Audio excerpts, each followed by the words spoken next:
¿no? Como pasa normalmente en algunas tiranías. A veces y para ser oftalmólogo tiene problemas de visión. De visión a corto y largo plazo. Sí.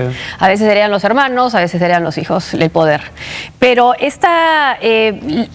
Uruguay ha recibido, Chile dice que va a recibir más, Brasil ha recibido bastante más en proporción, pero hay una colonia importante también, sí, ¿no? Descendientes de sirios, sí. La principal colonia de origen árabe en América está en Brasil. Se calcula que pueden ser hasta 10 millones contando sus descendientes, y el principal contingente probablemente sea libanés, pero no muy lejos de ese está el contingente de brasileños de origen sirio. Brasil ha recibido más refugiados sirios que España y varios otros países de Europa, sin hacer gran aspaviento al respecto. Sí, y lo que faltó un poco comentar a raíz del aviso que ha publicado el gobierno de Dinamarca en algunos periódicos en árabe, incluso diciendo, por favor, no vengan, desanimando a los refugiados a que vayan a Dinamarca porque dicen que el sistema de salud ya no era lo que fue antes. Pero ¿a qué se debe este cambio de actitud de Dinamarca? Ha habido una vuelta a la derecha. Sí, que a su vez tiene como fundamento una actitud contraria a la inmigración. Actitud que en el fondo es suicida, ¿no? Claro, contraria a la inmigración en general y a la inmigración procedente de países de mayoría musulmana en particular.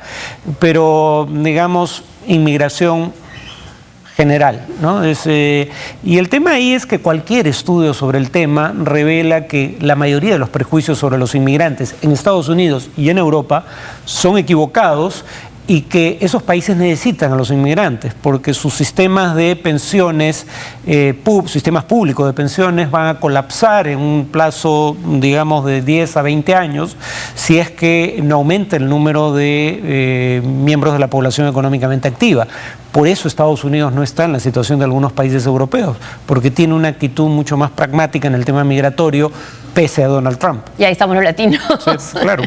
Ahora, pero en el caso del Reino Unido, ¿no? Se critica, se le compara con la generosidad que ha demostrado Alemania, pero también lo que hacen los políticos, lo que hace David Cameron es responder a lo que es la opinión pública, y la opinión pública en Inglaterra no está por recibir más inmigrantes. Bueno, ni siquiera quieren recibir inmigrantes de la propia Unión Europea, menos aún refugiados del Medio Oriente. Y están pensando en salirse de la Unión Europea. Quieren restringir, claro, el ingreso de rumanos y búlgaros dentro de la Unión Europea, por no hablar de los gitanos, y además hay un fuerte sector del Partido Conservador que es partidario, bueno, nunca fue partidario de entrar, para empezar, y ahora es partidario de salir de la Unión Europea. Dicen Brexit, la salida de Gran Bretaña, así como había Brexit. Entonces también a eso se debería la actitud del Reino Unido, a diferencia de Alemania, donde la opinión pública tiene otra Claro, y en el Reino Unido ya hay convocado un referendo para que la población decida si quiere o no permanecer dentro de la Unión Europea.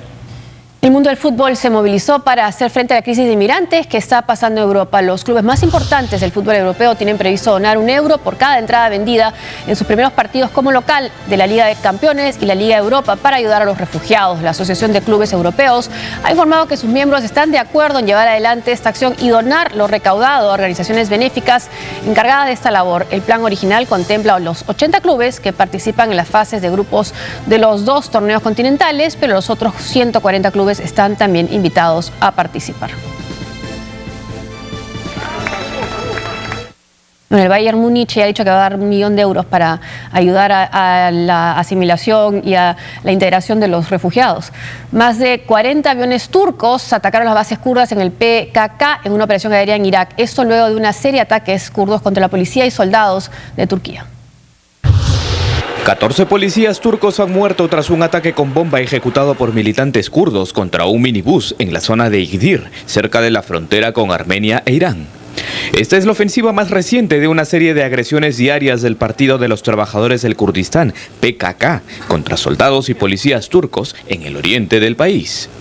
Pero la situación no ha quedado ahí, ya que más de 40 aviones de combate turcos atacaron al PKK durante la noche en la zona norte de Irak, en donde la organización tiene sus bases. Esto fue una respuesta a la agresión del domingo que dejó 16 soldados muertos cerca de la frontera con Irak. El presidente Recep Tayyip Erdogan dijo que el PKK había sufrido un grave daño y ahora estaba a la defensiva. Los acontecimientos recientes son el resultado del pánico. Las pérdidas sufridas por la Organización por las Operaciones Militares Turcas se pueden expresar en miles, y estamos trabajando en contra de las estructuras del grupo dentro de nuestras fronteras. Fuentes gubernamentales de Ankara declararon bajo la condición de anonimato que las fuerzas de seguridad de su país también atravesaron la frontera iraquí para perseguir a los terroristas del PKK. De otro lado, anoche se reportaron ataques en cadena contra 126 sedes en 9 ciudades de la organización política procurda llamada Partido Democrático de los Pueblos, conocida también por sus siglas HDP.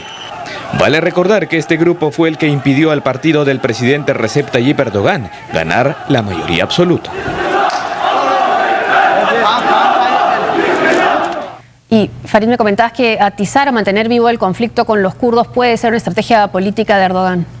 Sí, porque, digamos, cuando había un diálogo que parecía iba a llevar a un acuerdo de paz y al eventual desarme de la guerrilla kurda, que habría que añadir, es considerada un grupo terrorista no solo por Turquía, sino por la Unión Europea y Estados Unidos, pero siendo considerado un grupo terrorista, el gobierno turco decidió negociar con ellos.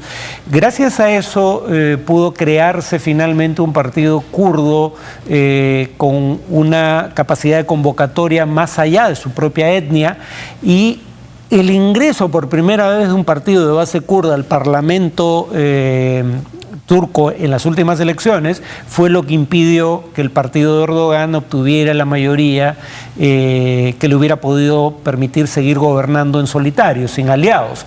Entonces, al romper justo en ese momento, hace poco tiempo en realidad, las negociaciones, si bien el cese al fuego lo rompieron los militantes del PKK, lo que parece querer el gobierno turco de Davutoglu y Erdogan es que en las próximas elecciones, que ya están convocadas para el 1 de noviembre, poner entre la espada y la pared a este partido kurdo, exigiéndole un pronunciamiento categórico en favor o en contra del PKK.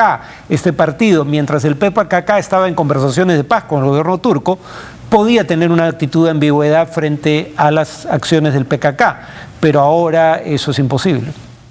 Al menos 300 alumnas de 3 escuelas tuvieron que ser atendidas de emergencia en el hospital de una provincia afgana tras sufrir envenenamiento masivo con gas tóxico. Mareos, vómitos y hasta dolor de cabeza eran los síntomas que presentaban al menos 250 niñas entre 8 y 17 años tras inhalar gases tóxicos al ingresar a sus aulas de 3 colegios femeninos en la provincia afgana de Herat, al oeste del país. Estábamos en clase cuando nuestro maestro vino y nos dijo que habían rociado gas en el aula. Salimos de inmediato. Unos minutos después, nuestra situación empeoró y nos llevaron al hospital. La policía provincial informó que viene ejecutando un plan de seguridad en las escuelas, pues en apenas 8 días, unas 600 niñas de la localidad habrían sufrido este tipo de envenenamiento premeditado. Hasta la fecha no hay ninguna detención. Los misteriosos casos de intoxicaciones en las escuelas femeninas son frecuentes en el país y muchas veces están ligados a afganos extremistas, quienes se oponen a la educación de las mujeres. Otros apuntan a que se trataría de talibanes. Sin embargo, los portavoces de estos insurgentes han negado su implicación en los sucesos recientes. Bueno, el talibán no ha reivindicado este atentado, pero se temía que fuera este grupo porque está en contra de la educación de las mujeres. Por lo menos de la educación occidentalizada, que es lo que significa, dicho sea, Boko Haram, el grupo nigeriano. Que secuestró a las niñas. Sí, Boko, si no me equivoco, en Yoruba es educación, Haram es una palabra árabe para aquello que está prohibido en el Islam. El talibán también está en contra de la educación, por lo menos la educación de raigambre occidental. Vamos ahora a hacer una pausa porque nos toca presentar la franja no electoral.